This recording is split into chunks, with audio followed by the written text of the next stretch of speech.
What's up, you guys? It's Warren with Scale Audio, and today I'm going to show you the best way to sidechain in FL Studio. Let's take a look. I've got a kick and 808 here. Most of the time, people are going to sidechain to the 808 in FL Studio by clicking this little button here. Okay, that's going to sidechain for us.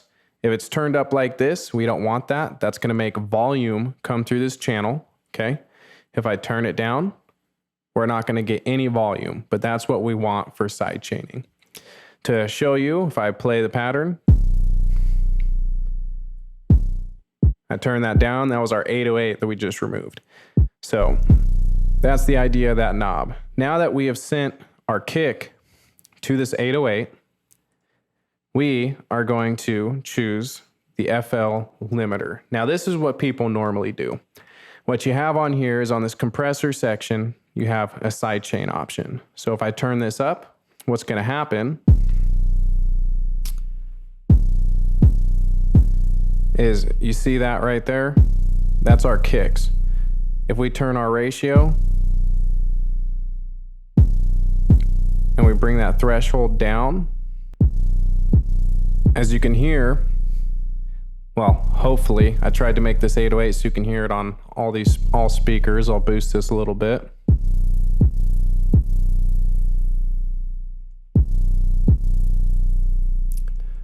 It is ducking out of the way. And if you can't tell,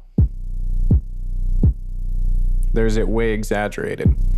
Now, this is generally how people will duck 808s out of the way for their kick to come in. Now, this is great and all. However, I prefer a different method. Other methods that people use is they will either draw in automation. If you don't know what that means, it just basically means telling a knob to turn something up or down or to change something at a certain time, and they'll align it with their kicks.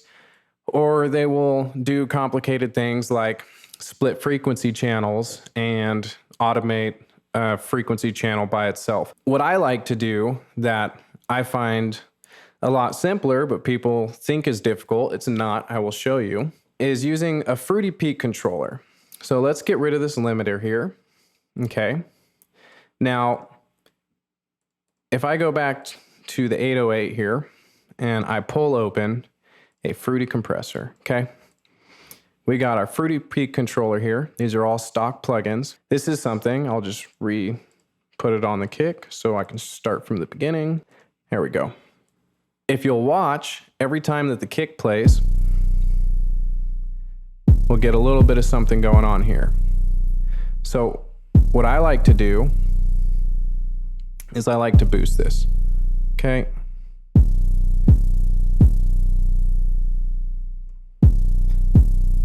Cool. Now, here's the reason I like to use this is what we're going to use to sidechain, and I can actually shape the kick. Now I'm not just stuck to the settings of my compressor, and I can use it for a lot more than just compression.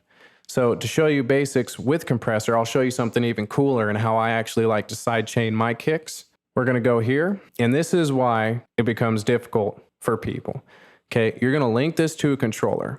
Now, you're going to choose the internal controller, and we're going to want peak controller. Now, if you use automation clips, these are for other things in a song that I made in the project we have open. You'll see these down here, and you can actually link this knob to anything, really. But what we want is we want the peak for the peak controller, okay? Next thing we're going to choose is going to be our input. So this just means as the kick goes up, this knob would go up. Now, here's the problem. This knob going down is what changes our threshold.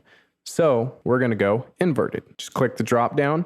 Got a bunch of cool options. Inverted's right at the top. It's not that difficult. If you don't get what's happening or why I just chose that, then watch. So as you can see, the knob is adjusting every time we have a kick.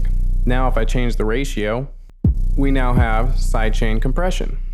Now, what I like about this is if I feel like that's too much, I don't have to just change it here. I can go back to the peak controller and I can turn it down here.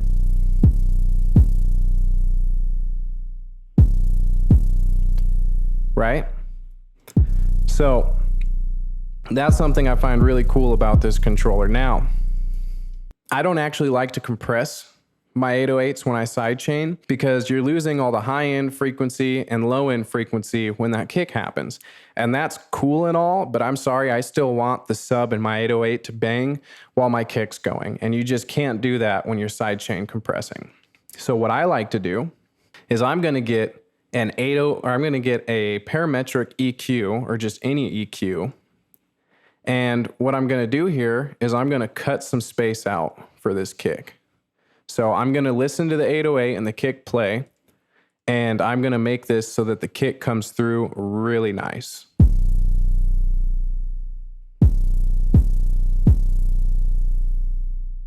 Okay, I have carved out a fat chunk of that 808 in order for my kick to come through. Now, this is the great thing about that plugin, is I can go link to controller, peak, and now instead, because remember, this is going to turn up or down according to whether this is inverted or default. We want to be turning this EQ on or turning this knob up as that kick is playing. So I'm going to leave it on the regular input. Now,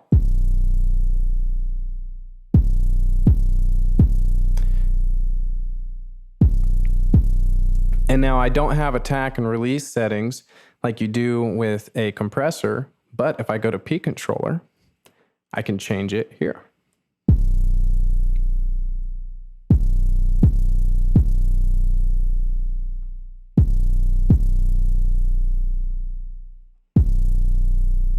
So now we're going to go without and we're going to go with.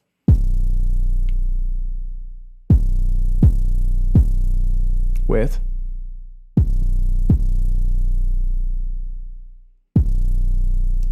Right? And maybe you want to go less on the EQ. Maybe you want it hitting together a little bit more. That was a little more clear. If we go less on the EQ.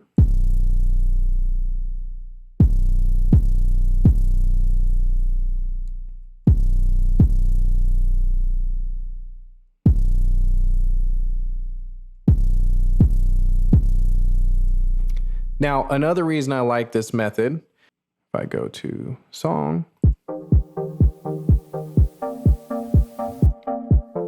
okay, I want to add a pumping noise to this song. So what I'm going to do is I'm going to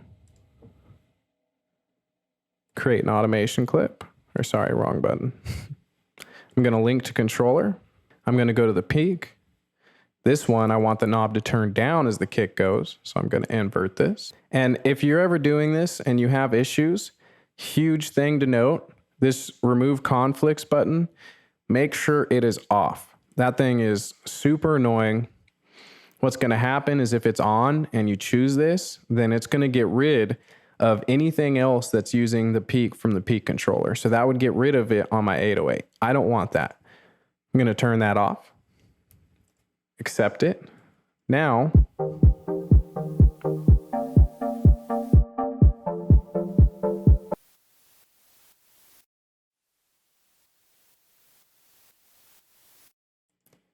perfect. So, but let's say that my kick over here was turned down.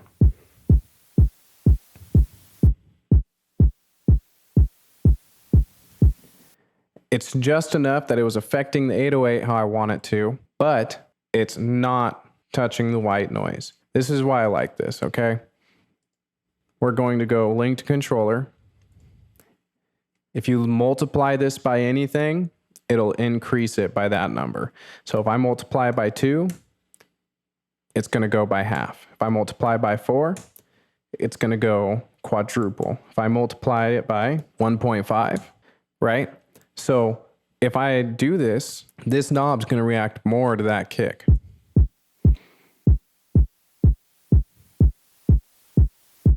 All of a sudden, our problem is solved. And now we can use the same controller and the same signal and noise for any application across any of these options. I can do the same thing here.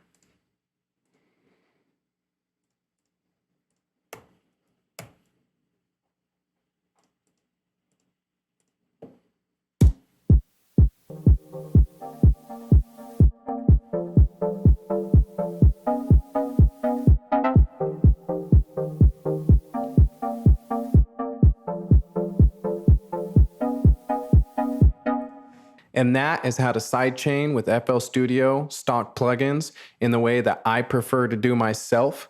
It doesn't leave you to just compression. I can control anything. This was Warren with Scale Audio. Thank you for watching. If you liked, like it. If you have comments, comment, subscribe. Scale Audio and adios.